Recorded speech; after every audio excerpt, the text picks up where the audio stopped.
La biología de los rasgos de personalidad. Uno de los puntos fuertes más importantes de la teoría de Eysenck es que los aspectos de la personalidad no son creaciones arbitrarias de la cultura, sino que se derivan de la estructura genética y neurofisiológica básica de la especie humana. Si la personalidad tuviera una base biológica, se cumplirían dos supuestos fundamentos. Primero, existirían diferencias neurofisiológicas entre las personas que tuvieran valores altos en un extremo de un factor, por ejemplo, personas introvertidas, y las personas con valores altos en el extremo opuesto del mismo factor, personas extrovertidas. Segundo, los aspectos básicos de la personalidad deberían ser universales y no estarían limitados a una cultura concreta. El primer campo para comprobar el modelo biológico de la personalidad de Eysenck es la neurofisiología. Sí, como Eysenck proponía, las personas introvertidas tienen umbrales de activación inferiores a las extrovertidas. Aquellas serían más sensibles a los estímulos sensoriales. Un modo de comprobar esta idea sería someter a dos grupos de diferentes grados de estimulación y medir su sensibilidad fisiológica. Si la teoría de Eysenck se confirma, los introvertidos deberían ser más sensibles que los extrovertidos. Durante los últimos 30 años, numerosos estudios han investigado las medidas cognitivas, conductistas y fisiológicas de la sensibilidad en relación con el contraste extraversión e introversión. En general, el supuesto de Eysenck, según el cual los introvertidos son más sensibles, tienen umbrales inferiores que los extrovertidos, han sido confirmados, con la salvedad de que los distingue a los introvertidos de los extrovertidos es la sensibilidad más que los niveles de actividad de referencia. Por ejemplo, un estudio reciente, Beaudesel y colegas predijeron que los extrovertidos presentarían menos actividad cortical y mostrarían un peor desempeño en una actividad aburrida y monótona. Los investigadores eligieron a estudiantes que obtuvieron puntuaciones muy bajas o muy altas en la escala del test de la personalidad de Eysenck sobre extraversión. Presentaron después a los participantes una serie de tonos cada 3 segundos durante 60 minutos. Los participantes debían presionar un botón tan pronto como fuera posible después de escuchar el tono determinado. Las computadoras midieron tanto la velocidad, tiempo de reacción, como la exactitud de las respuestas. Se suponía que la actividad fuera tediosa y aburrida, y realmente lo era. La idea es que los extrovertidos no lo harían bien en la actividad de los tonos porque es poco estimulante. Finalmente se midió la actividad cortical de los participantes durante toda la actividad de los tonos. De nuevo, las predicciones eran que los extravertidos tendrían una menor actividad cortical y no lo harían bien en una tarea monótona. Beaudesel y colegas pudieron sustentar ambas hipótesis, lo que a su vez sustenta dos de los supuestos más básicos de Eysenck respecto a la base biológica de los rasgos de personalidad. De manera similar, Anthony Gale resumió las conclusiones de 33 estudios que analizaron la actividad eléctrica cerebral y la extraversión y constataron que los introvertidos mostraban mayor activación cortical que los extrovertidos en 22 de los 33 estudios. Más adelante, Robert Stelmach, un nombre destacado en la comprobación de las hipótesis neurofisiológicas de Eysenck, revisó la literatura y llegó a dos conclusiones fundamentales. La primera, los introvertidos son más sensibles que los extrovertidos en varias medidas de la activación. Y segunda, los extrovertidos responden con mayor rapidez a tareas motrices simples. La reacción motriz más rápida de los extrovertidos se corresponde con su mayor espontaneidad, desinhibición social y carácter impulsivo. Según un estudio realizado por Cynthia Doucet y Stelmach, sin embargo, lo que diferenciaba a los introvertidos de los extravertidos era solo la rapidez de la reacción motriz, no la velocidad de asimilación cognitiva. Los extrovertidos podrían moverse más rápido, pero no piensan más rápido que los introvertidos. El nivel de activación óptico es otra de las hipótesis de Eysenck que ha generado investigación.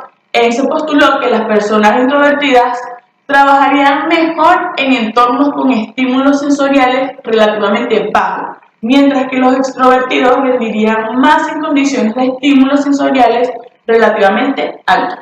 El interesante estudio realizado por Russell King, los participantes introvertidos y extrovertidos se asignó de manera aleatoria una condición de nivel de ruido bajo o alto que se les encargó de tarea cognitiva relativamente sencilla. Los resultados mostraron que con niveles de ruido bajos los introvertidos superaban a los extrovertidos, mientras que con niveles de ruidos elevados los extrovertidos superaban a los introvertidos. Estas conclusiones no solo confirmaban la teoría de Einstein, sino que sugieren además que las personas que prefieren estudiar en sitios públicos como una biblioteca tienen más probabilidad de ser extravertidas. Para los introvertidos, en cambio, estos entornos ruidosos resultan molestos y por ello tienden a evitarlo. Una segunda fuente de sustento de la teoría de la base biológica de la personalidad de Einstein proviene de genética conductual. La investigación en este campo se basa frecuentemente en el estudio de gemelos, tanto idénticos como fraternales, que han sido criados juntos o separados.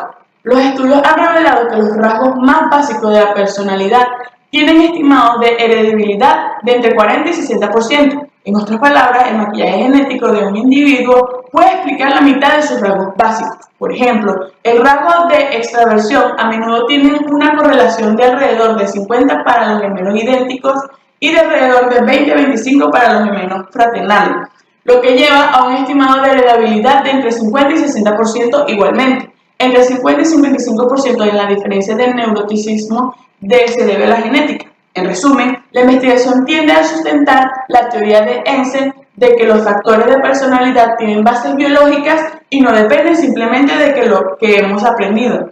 De hecho, y consistentemente con las bases biológicas de la personalidad, los rasgos principales parecen ser consistentes de casi todos los países del mundo, como cuando expresan los rasgos de personalidad es algo claramente influido por nuestro contexto social y cultural, pero el hecho de que todos podemos ser descritos con aspectos similares de la personalidad de extraversión o neuroticismo está influenciado por nuestro maquillaje biológico.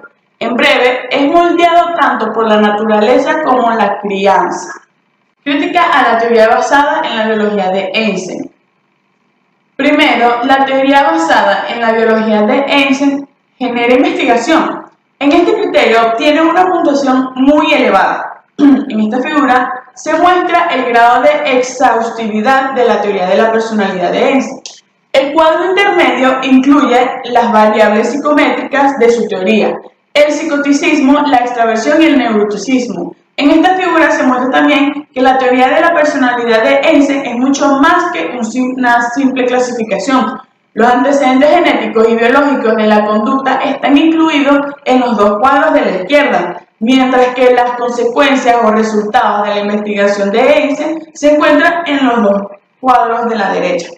Estas consecuencias proceden de estudios experimentales sobre condicionamiento, sensibilidad, vigilancia, percepción, memoria y recuerdos. Los campos de investigación sobre conducta social se muestran en el último cuadro de la derecha e incluyen temas como sociabilidad, delincuencia, creatividad, psicopatología y conducta sexual. Einstein y sus colegas han documentado numerosas investigaciones en estos y otros campos. Segundo, las teorías de los rasgos y factores son refutables. En este criterio la puntuación es entre moderada y alta. Según los resultados de las investigaciones de Einstein, por ejemplo, sus estudios sobre personalidad y enfermedad no han sido repetidos por investigadores externos. Dado que hace predicciones específicas, su teoría biológica es refutable. Sin embargo, los resultados están mezclados. Algunas de sus predicciones han sido confirmadas, por ejemplo, la activación óptica, y otros no, por ejemplo, la velocidad de procesamiento cognitivo. En tercer lugar, las teorías de los rasgos y factores obtienen una puntuación elevada en su capacidad para organizar el conocimiento. Como el modelo de la personalidad de Einstein es uno de los pocos que toma en serio a la biología, es una de las pocas teorías que puede explicar las observaciones de que los individuos difieren en comportamiento al nacer y que la genética es responsable por casi la mitad de la variabilidad en las diferencias individuales. Cuarto, Una teoría útil debe servir como guía práctica y en este criterio las biologías se colocan en un rango relativamente bajo, aunque las teorías funcionan bien para explicar los orígenes de las diferencias de personalidad, no se prestan fácilmente como guías prácticas para maestros, padres e incluso terapeutas. En este criterio, la puntuación de la teoría biológica es relativamente baja. En el criterio de coherencia interna, las valoraciones también son desiguales. La teoría de Einstein es un modelo de coherencia, pero cuando se le compara con el modelo de los 5 factores, el de Einstein es de alguna manera inconsistente. Einstein estaba convencido de que sus 3 gigantescos factores eran superiores al modelo de los 5 grandes. Esta inconsistencia plantea un problema, especialmente porque el análisis factorial es un procedimiento matemático preciso y porque las teorías factoriales tienen un importante componente empírico. El último criterio para que una teoría sea útil es la simplicidad. Como el modelo de los factores de McCrae y Costa, el modelo de Einstein se basa también en el análisis factorial y por tanto proporciona una explicación muy simple de la personalidad. De hecho, con solo 3 aspectos principales, el modelo de Einstein es incluso más simple que el enfoque de los 5 factores. Concepto de humanidad. En el aspecto de determinismo frente a la libertad de elección, la teoría de Einstein tiende más bien hacia la perspectiva determinista, pero solo ligeramente. Los fundamentos biológicos son difíciles de cambiar, pero como queda claro a partir de los modelos de diátesis-estrés, tanto la biología como el entorno son necesarios para crear las cualidades finales de personalidad en un individuo. Respecto al optimismo frente al pesimismo, Einstein dice muy poco, pero en cuanto a la teleología frente a la causalidad, está en el lado de esta última. Recordemos el modelo mostrado anteriormente, donde la cadena de la causalidad va del ADN al sistema límbico, a los rasgos a consecuencias cercanas y finalmente a las consecuencias distales, es decir, lejanas.